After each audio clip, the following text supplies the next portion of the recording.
Senhor, nós queremos te dar graça, meu Pai, por mais um domingo nós estarmos reunidos na tua santíssima presença. Domingo tão especial, domingo de Páscoa, domingo de ressurreição, domingo em que nós podemos declarar: Ele vive, o nosso Senhor está vivo. Obrigado, Senhor, por este momento e que o teu Espírito ministre poderosamente a cada coração que está conosco aqui nessa manhã, no nome poderoso de Jesus Cristo. Amém. Amém. O que eu quero compartilhar com você, o tema é os mas da ressurreição de Cristo. E está lá no livro de 1 Coríntios, capítulo 15. Deixa a sua Bíblia aberta em 1 Coríntios, capítulo 15.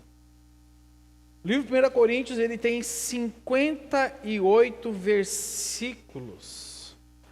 58 versículos em que o apóstolo Paulo escreve para uma igreja, atribulada, uma igreja problemática.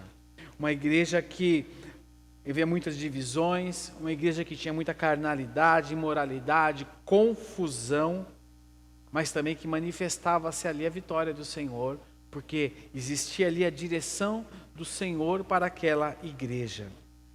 E nós observamos aqui em que o apóstolo Paulo escreve um capítulo inteiro, ele destina um capítulo inteiro. O tema aqui na minha Bíblia é a ressurreição de Cristo, onde ele trata exclusivamente sobre a ressurreição de Cristo. Eu vou me deter em alguns versículos aqui no decorrer dessa mensagem, eu não vou ler inteiro os 58 versículos, mas é uma carta maravilhosa, é uma carta que nos traz entendimento. E o apóstolo Paulo nos deixa muito claro que se Jesus não houvesse ressuscitado, vã seria a nossa fé. E ele conclui essa carta de o capítulo inteiro, o capítulo de 1 Coríntios, capítulo 15, falando acerca da ressurreição. Quero ler com vocês 3 versículos. 3 versículos que começam com a palavra mas. Primeiro está no versículo 13 de 1 Coríntios, capítulo 15. O versículo 13 de 1 Coríntios 15 diz o seguinte: senão a ressurreição dos mortos, nem Cristo ressuscitou. Verso 20: mas de fato Cristo ressuscitou dentre os mortos, sendo ele as primícias dentre aqueles que dormiram. E o verso 57: mas graças a Deus que nos dá a vitória por meio de nosso Senhor Jesus Cristo. Quero ler esses 3 versículos, que são os 3 versículos que eu vou me basear para a gente dar um contexto e um panorama sobre 1 Coríntios capítulo 15, lerei outros no decorrer também. Mas ele começa no versículo 13. O apóstolo Paulo começa escrevendo no versículo 13: se não há ressurreição dos mortos, nem Cristo ressuscitou. E ele aqui nos dá uma alarmante perspectiva da não ressurreição. Aquele povo passava por uma dúvida. Havia entre eles o questionamento da não ressurreição. Existiam naquela época muitas teorias. A teoria do túmulo vazio. A teoria de que Jesus havia passado por uma síncope, em que ele havia desmaiado na cruz, e haviam ali levado ele para o túmulo, e que no meio da noite ele havia se recuperado e saído. Só que é uma teoria sem pé nem cabeça, porque como Jesus ia rolar uma pedra de mais de 2 toneladas? Como que ele iria fazer com os guardas? E aqueles anjos? Então haviam muitas teorias da não ressurreição de Cristo, e o apóstolo Paulo vem e confronta aquela igreja, falando sobre: se não houvesse ressurreição, em vão seria a nossa fé. A história, vamos falar de história. A história que nós vivemos hoje é muito recheada, você pode ter pensado muitas vezes isso. E se? Por exemplo, e se Cristóvão Colombo não tivesse feito aquela viagem? E se Pedro Álvares Cabral? E se Martinho Lutero não ousasse defender a verdade? Você já falou e se na sua vida? E se naquele dia? E se? Muitos e se da nossa vida nos assustam. Muitos mas da nossa vida nos assustam. Mas aqui essa igreja colocava que não havia ressurreição dos mortos, que não havia ressurreição do Cristo. Então, caso isso acontecesse, o apóstolo Paulo coloca lá no verso 14, logo depois do verso 13, e se Cristo não ressuscitou, é inútil a nossa pregação, como também é inútil a fé que vocês têm. Olha o impacto que o apóstolo Paulo dá sobre aquele povo. Inútil teria sido todos os sermões do apóstolo Paulo. Inútil seria nós nos reunirmos e cremos no nosso Senhor vivo. E os grandes pregadores através da história, John Wesley, John Knox, Spurgeon, Moody e muitos outros. O que teria sido aqueles grandes sermões das multidões que se converteram ao Senhor, teria sido tudo inútil. Se Cristo não houvesse ressuscitado entre os mortos, tudo seria inútil, a nossa fé seria vã, a nossa fé seria inútil, a nossa fé seria vazia. Nós poderíamos acreditar em qualquer outra coisa. No dia de hoje, o coelhinho da Páscoa faria mais sentido. Inútil seria a nossa fé. Inútil seria a nossa fé. Inútil seria a nossa dependência. No verso 1 Coríntios 13, o verso 3 e o verso 4, olha o que o apóstolo Paulo diz. 1 Coríntios, capítulo 13, verso 3 e verso 4, quando o apóstolo Paulo ali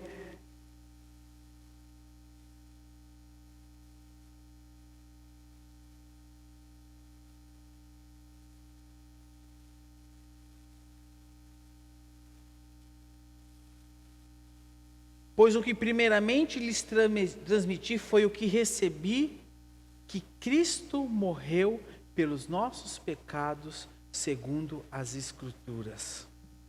Foi sepultado e ressuscitou no terceiro dia, segundo as Escrituras. Se Jesus Cristo não houvesse ressuscitado, inútil seria a nossa fé. E no verso 20 de 1 Coríntios, capítulo 20, no verso 20, 1 Coríntios 15, vai nos dizer o seguinte, olha o que o apóstolo Paulo diz: mas, de fato, Cristo ressuscitou dentre os mortos, sendo Ele a primícia daqueles que dormiram. Mas, de fato, Cristo ressuscitou. E nós podemos hoje dar o brado de vitória, aleluia, Ele vive. Não existe o e se, não existe a hipótese que aquela igreja questionava, mas existe a convicção. Existe a convicção que o Evangelho é pregado baseado na morte e na ressurreição do nosso Senhor. Podemos ter fé que traz salvação, podemos confiar, porque o nosso Senhor está vivo. Temos a convicção de que pecados são perdoados, de que o fardo ele é aliviado. Temos convicção que a promessa da vida eterna ela é verdadeira. Por quê? Porque o brado da vitória foi dado Ele vive, o nosso Senhor está vivo.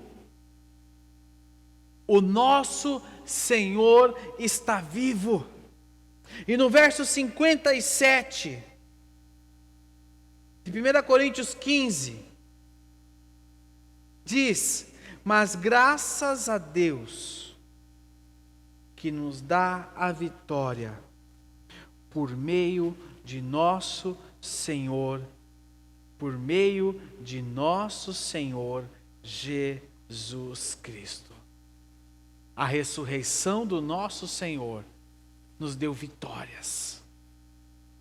Eu não quero falar para você de um evangelho de prosperidade. Não quero ficar pregando para você vitória, vitória, vitória, não. Mas é a vitória sobre a escravidão.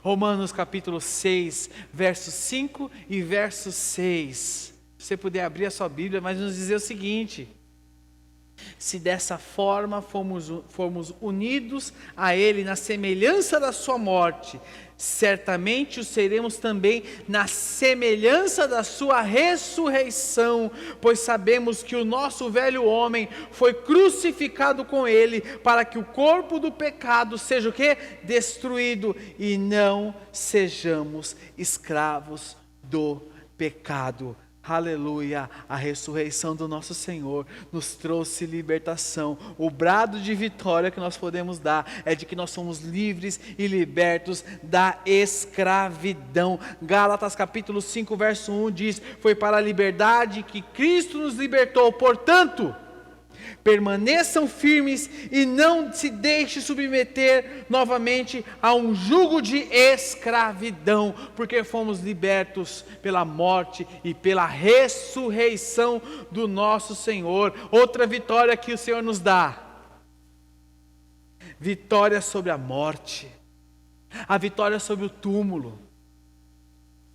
1 Coríntios capítulo 15, verso 54 e o verso 55 vai nos dizer o seguinte: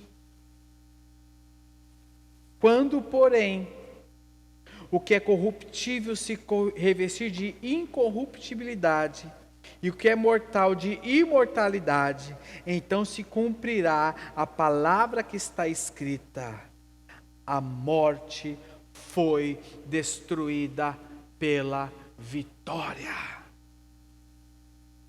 Verso 55, onde está, ó morte, a sua vitória?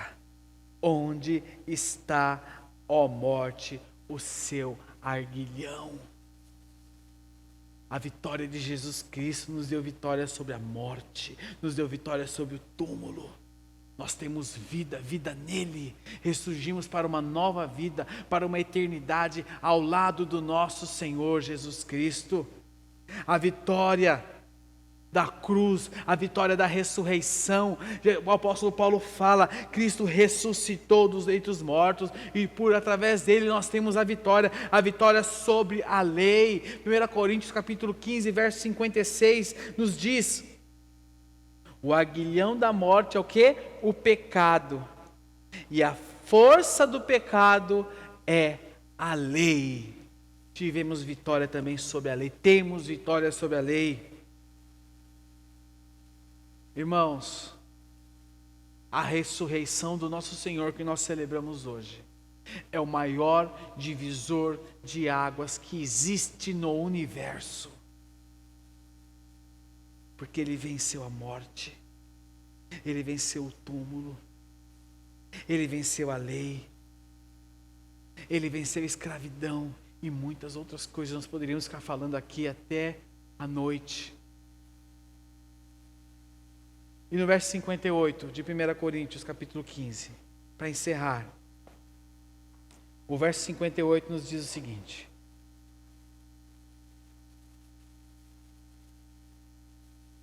portanto, meus amados irmãos, o apóstolo Paulo encerra esse tratado, esta exortação, esta carta, esse capítulo, de 1 Coríntios, dizendo o seguinte: portanto, meus amados irmãos, mantenham-se firmes e que nada os abale.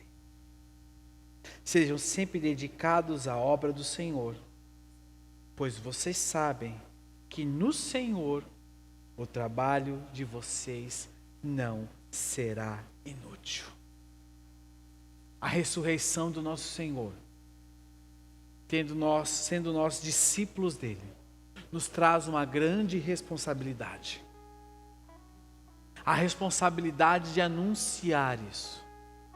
A responsabilidade de abraçarmos e sermos os porta-vozes do Senhor que está vivo, os porta-vozes de um reino inabalável, de um reino eterno, de um reino que nós pertencemos, de um reino onde nós somos resgatados da morte para a vida.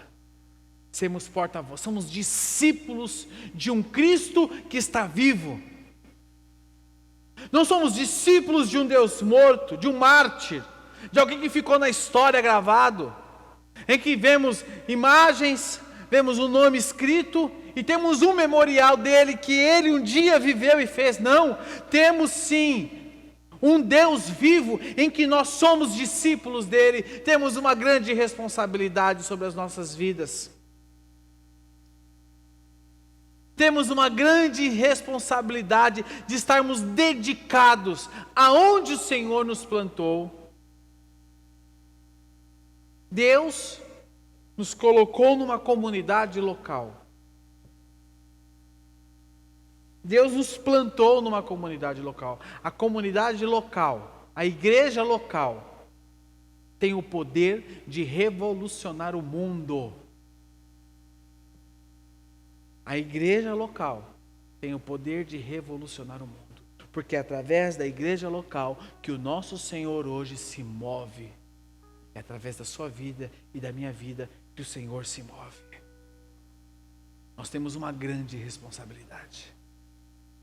E aqui o apóstolo Paulo diz: mantenham-se firmes e que nada os abale.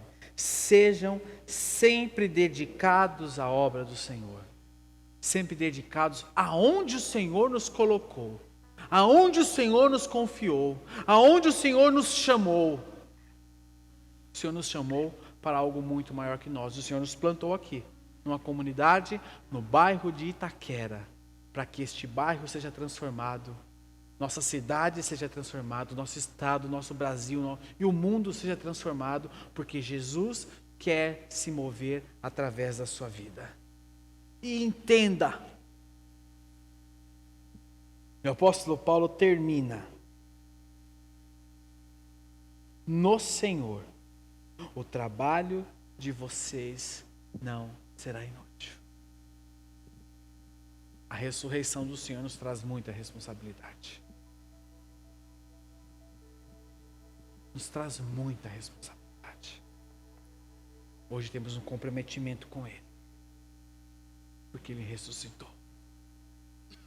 E essa ressurreição me faz crer nele. E eu crer nele me torno um discípulo dele. E eu sendo discípulo dele, vou pregar o evangelho dele. E eu pregando o evangelho dele, vou fazer aquilo que ele espera de mim. E ele fala: nesse caminho, nessa vida, terão muitos obstáculos, muitas dificuldades. Mas continue crendo em mim, porque no Senhor o seu trabalho não será inútil. Eu quero, juntamente com você nessa manhã, celebrar a vida do nosso Senhor. A vida, Jesus está vivo. Jesus está vivo. Nosso Senhor vive. E somos discípulos dele. Que privilégio de sermos discípulos de um Deus vivo, verdadeiro e poderoso. Obrigado, Senhor. Obrigado, Senhor. Obrigado, Senhor Jesus. Obrigado, Jesus. O Senhor está vivo.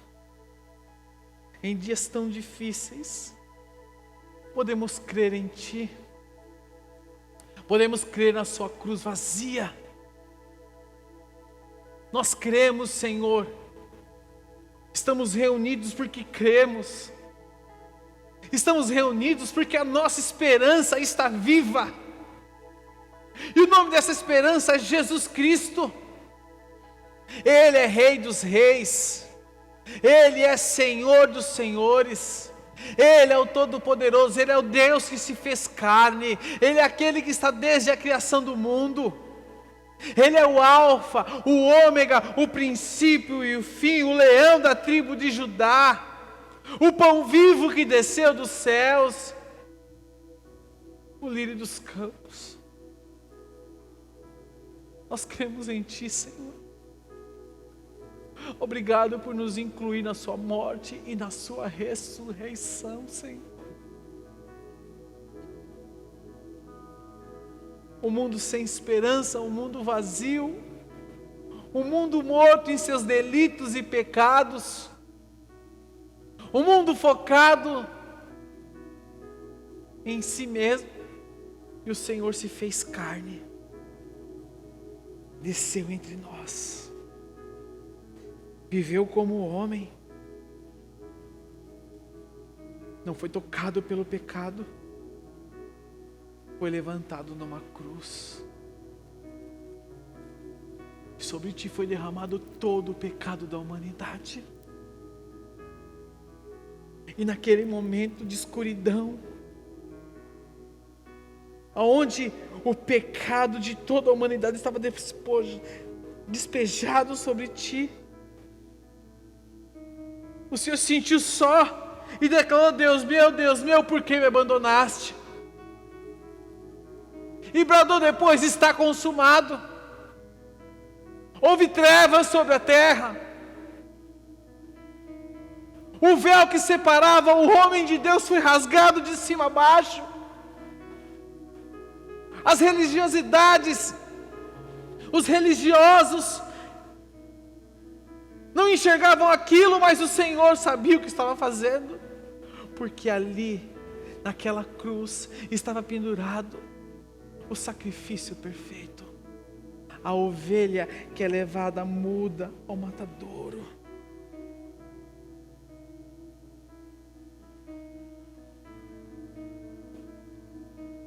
O Senhor foi sepultado. Houve silêncio sobre a terra. Mas um domingo pela manhã como hoje, o seu túmulo foi encontrado vazio, Senhor.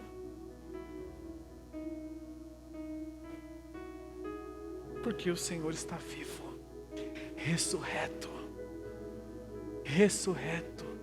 Nós cremos nisso. E nos alegramos em sermos parte disso.